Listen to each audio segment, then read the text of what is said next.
पढ़े होंगे कि दुनिया में केवल 7 महाद्वीप है। आज समझते हैं 8वां महाद्वीप कौन है और अफ्रीका महाद्वीप 2 भाग में कैसे टूट जाएगा। देखिए, महाद्वीप किसे कहते हैं उससे पहले आपको आइलैंड यानी द्वीप समझना पड़ेगा। आइलैंड या द्वीप उसे कहते हैं एक छोटा सा जमीन जो चारों ओर पानी से घिरा रहता है, उसे हम आइलैंड या द्वीप कहते हैं। लेकिन यही जब बहुत बड़ा हो जाता है तो उसे हम महाद्वीप कहते हैं। तो दुनिया में ऐसे ऐसे 7 महाद्वीप हैं। लेकिन क्या होगा अगर 3 ओर से घिरा हो? तो अगर एक कोई छोटा सा एरिया केवल 3 ओर से पानी से घिरा है तो उसे हम अंतरीप कहते हैं। अंतरीप को इंग्लिश में केप कहा जाता है। अगर यही अंतरीप बहुत बड़ा हो जाए, जैसे यहाँ देखिए ना, इंडिया कितना 3 ओर से पानी से घिरा है लेकिन काफी बड़ा है, तो इसे हम प्रायद्वीप या पेनिनसुला कहते हैं। तो इंडिया 4 ओर से नहीं घिरा है, 3 ओर से घिरा हुआ है, तो इसे हम छोटा तो है नहीं कि इसे हम अंतरीप या केप कहें, ये बहुत बड़ा है। अब मैप में छोटा दिख रहा होगा क्योंकि इतने में पूरी दुनिया को हटाना है। तो ये हमारा जो इंडिया है ये एक तरह का प्रायद्वीप है, लेकिन इसे हम उपमहाद्वीप भी कहते हैं। इसको समझते हैं क्या होता है इस सब में अंतर।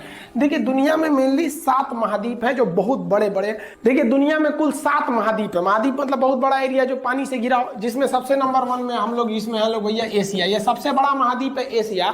इसे सभ्यता का पालना कहा जाता है क्योंकि सब मानव यहीं पे आए थे। दूसरे नंबर एरिया वाइज में अफ्रीका आता है। अफ्रीका को हम मानव जाति का पालना यानी cradle of the Mankind, cradle मतलब है पालना। मानव सबसे पहले कहां पर आया था? तो अफ्रीका में इसका प्राचीनतम सोर्स है। लेकिन सभ्य मानव, वो आदि मानव थे, नंगे घूमते थे।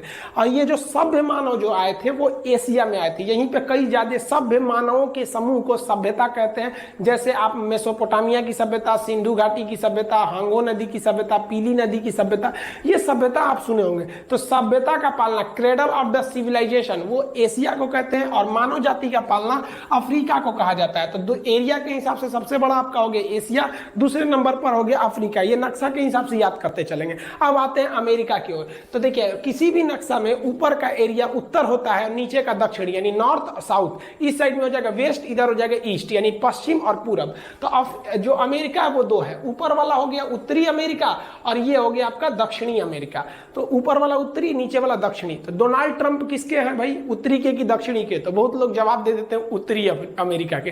अरे भाई, अगर हम कहें कि एशिया का प्रधानमंत्री कौन है तो थोड़ी ना पॉसिबल है। प्रधानमंत्री या राष्ट्रपति तो देश के होते हैं। तो देखिए, उत्तरी अमेरिका एक पूरा महाद्वीप है। इस महाद्वीप में एक देश है जिसका नाम है संयुक्त राज्य अमेरिका, उसके राष्ट्रपति हैं डोनाल्ड ट्रंप। तो ये तीसरा महाद्वीप हो जाता है उत्तरी अमेरिका। उत्तरी अमेरिका की एक खासियत है कि इसमें कोई ऐसा देश नहीं है जो समुद्र के तट पर नहीं है, यानी स्थल बंद, यानी चारों ओर से लैंड से लॉक कोई देश नहीं है। जबकि सबसे ज्यादा लैंड लॉक की बात कीजिएगा तो अफ्रीका में ज्यादातर देश ना पूरे महाद्वीप के बीच में ही है। इनके चारों ओर समुद्र महाद्वीप के बीच में ही है, इनके चारों ओर समुद्र ही नहीं। जैसे आप नेपाल को देखिए एशिया में, या फिर मंगोलिया को देखिए, ये सब स्थलबद्ध देश हैं सब। तो इसके अंदर कोई ऐसा देश नहीं है जो स्थलबद्ध है। और ये नीचे वाला दक्षिणी अमेरिका। दक्षिणी अमेरिका की 2 क्वेश्चन पूछते हैं आपसे कि सांपों का महाद्वीप किसे कहते हैं, पक्षियों का महाद्वीप किसे कहते हैं? दक्षिणी अमेरिका है। अब इसके बाद जो 5वां नंबर पे आता है वो अंटार्कटिका आता है। अंटार्कटिका महाद्वीप साइज वाइज 5वें नंबर पे आता है। आप नक्शा के हिसाब से साइज भी याद करेंगे। इधर देखेंगे तो एशिया, अफ्रीका, उत्तरी अमेरिका, दक्षिणी अमेरिका, और इसके भी नीचे जाएंगे तो ये अंटार्कटिका है। अंटार्कटिका पूरी तरह से बर्फ से जमा हुआ है। इसे हम लोग विज्ञान के लिए समर्पित, यहाँ परमानेंट कोई नहीं रह सकता है, आप वैज्ञानिक भेज सकते हैं। इसे हम गतिशील महाद्वीप कहते हैं क्योंकि बर्फ पिघलते रहता है, इसलिए ये आगे पीछे हो जाता है। तो ये हो गया आपका 5वां। 6वां नंबर पे आता है यूरोप महाद्वीप। ये भी तो ये भाई सबसे विकसित है यूरोप महाद्वीप। छोटे छोटे देश ही हैं बट काफी ज्यादा डेवलप है यूरोप महाद्वीप। अब जो 7वां नंबर पे आता है, जिसके बाद विवाद चालू हो गया, सबसे ज्यादा यही है, इसको लोग ऑस्ट्रेलिया कहते हैं। एक्चुअली ये पूरा एरिया ना ओशिनिया कहलाता है।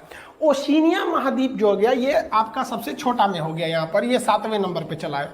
ये सबसे छोटा है। इसके कई पार्ट है ओशिनिया के, अगर आप देखेंगे तो ये आपका एशिया हो गया, ये अफ्रीका, ये उत्तरी अमेरिका, दक्षिणी अमेरिका, अंटार्कटिका, यूरोप, और ये पूरा का पूरा ओशिनिया वाला एरिया। ओशिनिया में 4 ग्रुप आते हैं, जिसमें आप देखे होंगे ऑस्ट्रेलिया को, सबसे बड़ा है ऑस्ट्रेलिया। इसके ऊपर वाला ग्रुप होता है आपका माइक्रोनेशिया, उसके नीचे मेलानेशिया, और इस साइड में पॉलिनेशिया।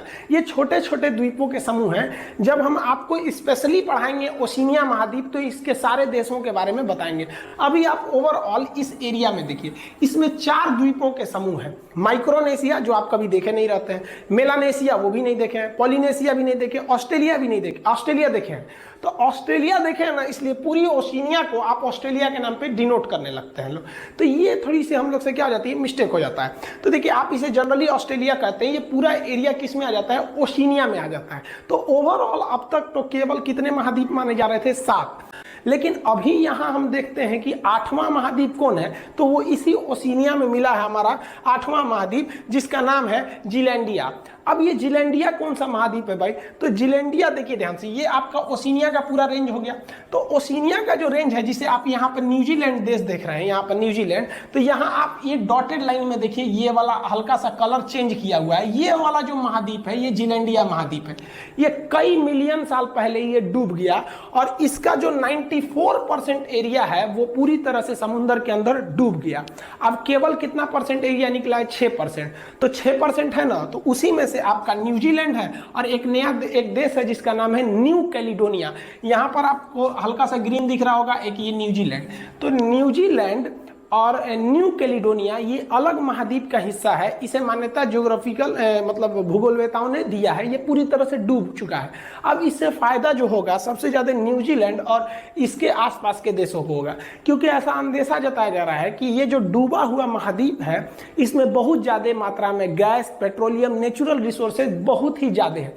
लेकिन अगर आप जीलैंडिया को देखिएगा ओशिनिया के नजर से, तो ये है आपका न्यूजीलैंड, ये न्यूजीलैंड है और ये आपका न्यू कैलिडोनिया। तो न्यूजीलैंड को हम पोलिनेशिया के अंडर में समझ रहे थे, यहाँ देखिए पोलिनेशिया लिखा है, ये एरिया को पोलिनेशिया में, और न्यू कैलिडोनिया को हम लोग मेलानेशिया में समझ रहे थे, और ऊपर वाला माइक्रोनेशिया है, ये वाला तो ऑस्ट्रेलिया है। तो अभी ये इसे 8वां महाद्वीप का को एक सेपरेट करके दिया गया।